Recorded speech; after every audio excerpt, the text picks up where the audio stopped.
y'all, it's Heel Heat time. Hi everybody and welcome to Heel Heat. My name is George Coles, and on this episode we're going to review NXT UK TakeOver Blackpool, the first NXT UK TakeOver special.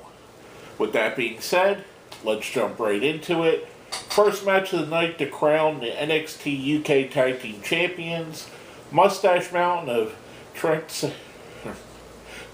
Tyler Bate and Trent Seven versus the Grizzled Young Veterans of Zack, Gibson, and James Drake.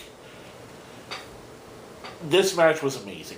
I actually think that even with Wrestle Kingdom just a couple weeks ago, this is my favorite match of the year so far. I love this match. I thought it was a great way to start the show. I thought it was fun. It was a really good example of tag team wrestling and what could be done with tag team wrestling.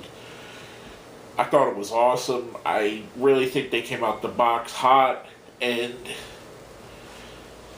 the Gibson and Drake picked up the win, which was a little bit surprising. I a little bit expected Moustache Mountain to win, but I think they didn't want to have Tyler Bate as two of their being the inaugural champion on two of their championships, so I understand why they did that.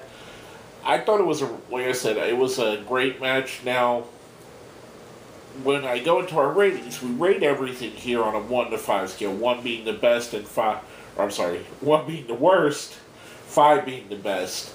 I give this match a 5. I thought it was amazing. I love this. This is the perfect way to start a show. Now, next up, we have Travis Banks versus Jordan Devlin. And as we see on the pre-show and the vignette heading up to this, Devlin attacked Banks in the back, hurt his knee. They get in a fight before the match officially starts. Banks can't continue. So Devlin says we're going to do a Jordan Devlin interview section, which brings out Johnny Saint, who says, "We knew this was coming. We had a contingency plan," and boom, lights come out, and there's Jordan Devlin's trainer, Finn Balor. The guy that he's been compared to most, the guy that he's been called the diet version of, or the light version of. I think Devlin's interesting enough and different enough on his own. They do have similar characteristics, which you would expect from a trainer and a trainee. They do kind of look alike a bit. I almost think that maybe Devlin and Balor are related, maybe cousins or something to that effect. If not, they should play it up as they are. I thought this was really good again. I thought it was another good match. A great way to use a guy like Finn Balor to give another wrestler like Jordan Devlin a rub on the show, even though Balor picks up the win, which you kind of expected because he's a guy that's in the Universal title hunt. You would expect him to win here. So, I think this was, again, a nice way to use an established guy on the show. And they didn't even announce it, so it was like a bonus for the fans of NXT UK and the fans of NXT or WWE Network in general. I'm going to give the match a 4. I thought it was really good. Like I said, it was a nice surprise and a nice build for the show. A nice little thing to do. Next up, we have a no disqualification match in what would only be referred to as a hoss fight by the good old JR. Dave Mastiff versus Eddie Dennis. I like this match again. I thought this was another really good match. I thought they brought the intensity, they brought the violence, they wrestled a big bruising style of match. This was kind of something you would expect from like a big Van Vader match, like maybe Vader versus Stan Hansen, for example, or a more recent example, Keith Lee versus Walter. Just a really good match with two large men that could go in the ring, and I thought it was really good. I think they played it absolutely right. They didn't overuse the gimmick of the no disqualification match. They used it, but sparingly. And when they did, it gave it more gravity. It gave more meaning to what they did. Mastiff picks up the win on the match. Like I said, I thought it was a really good match. I'm going to give this match another 4. Again, so far, all 3 of the matches were really solid in my opinion. Now, next up, we had a match I was really, really interested to see because I think these are 2 of the brightest stars in NXT UK. In Rhea Ripley defending her NXT UK Women's Championship against Toni Storm. And I kind of was surprised that Toni Storm didn't get the belt to be the first champion, but again, they can't give the obvious away every time. They play up the fact on who all Toni Storm beat to win the Mae Young Classic this year. They play up who they are and how Rhea Ripley's basically just run through everybody. I thought this was another really excellent match. I thought it worked well. But like I said, with it being one of the matches I looked forward to most on the show, I was not disappointed at all. I thought it was really, really awesome, really solid match. Toni Storm picks up the win, and the fans go crazy for her with everything that she's went through, and I'm not going to mention it here. It felt like giving her validation that we're behind her, that, you know, we know that you've gone through some crap, and you've been taking a beating on social media, so much so that she deleted her social media accounts. But we want you to go through it. We're behind you. Keep going forward. And that's the kind of vibe I got from it, not only from her, not only from the fans, but also from how WWE booked the match.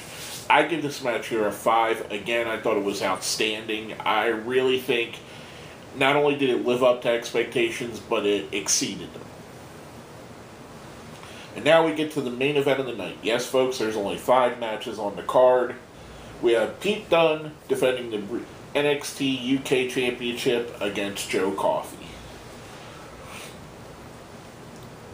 There's something to be said about Pete Dunne and how he's doing what he's doing at such a young age. I don't know that any other wrestler as young as he is has had the impact that he has on a roster like he has on the NXT UK roster and NXT proper in America as well. This kid is so far above his age, so far more talented than his years. I get why he's the longest reigning champion in the modern era in any championship. I mean, he's had the belt over 600 days now, and every match you see with him, he gets better. And Joe Coffey, really great wrestler on the other end, a guy that was deserving and you could believe would be a threat to take the championship from Pete Dunne. So this match made a lot of sense, and it was very, very good back and forth. Pete Dunne picked up the win in a very solid match. I give the match a 5. Again, it was amazing. I loved this match very much. I thought it was really awesome. It's astounding to me watching Pete Dunne. The people that he reminds me of, and in different ways, are the first time that I seen Daniel Bryan, and I knew there was something different about him. And the first time I seen AJ Styles, and I knew there was something different about him.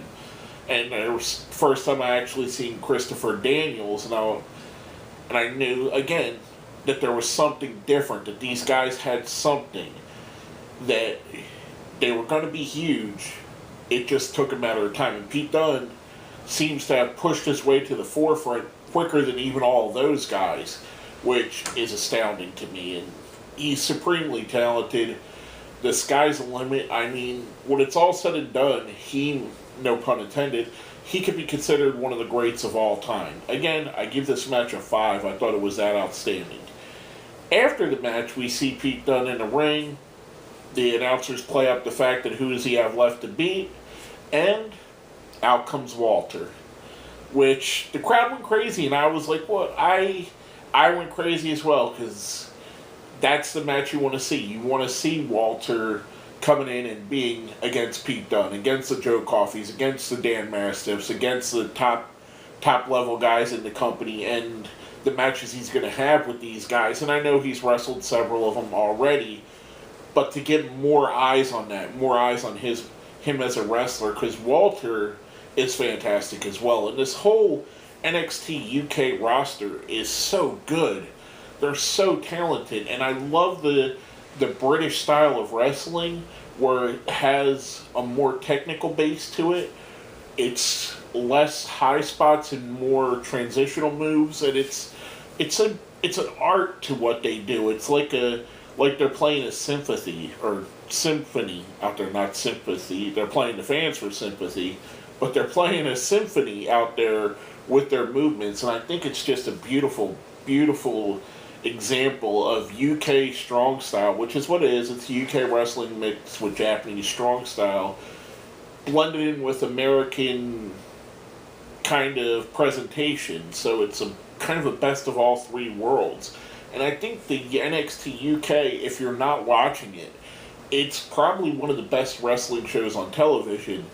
The WWE Wednesday night block with NXT, NXT UK, and 205 Live is a better 3 hours than Raw or SmackDown has been since they've started doing that. And it's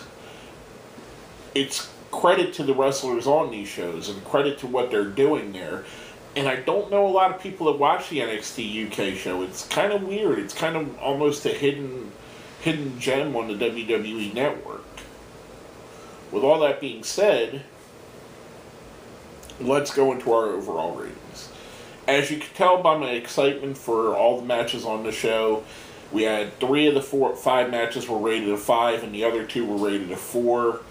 Again, 1 to 5 is the scale, 1 being the worst, 5 being the best. I gave it an overall 5. I thoroughly enjoyed this. This definitely lived up to being an NXT TakeOver. This is what we come to expect from NXT TakeOvers. Each one has multiple Match of the Year candidates, and this one has 3 of them already. I'd put these 3 matches up against any 3 matches on any card, and they're going to stack up with it. I put these against the last 3 matches of Wrestle Kingdom, and they're just as good. And they hold just as much weight and they pull out just as much emotion. This show to me was really fantastic. I thoroughly enjoyed it. If you haven't watched it, I know I just spoiled the entire thing, but please go back and watch it. It is going to be worth your time invested in it. But basically, with all that being said, my name is George Coles, and this has been my review of NXT UK TakeOver Blackpool.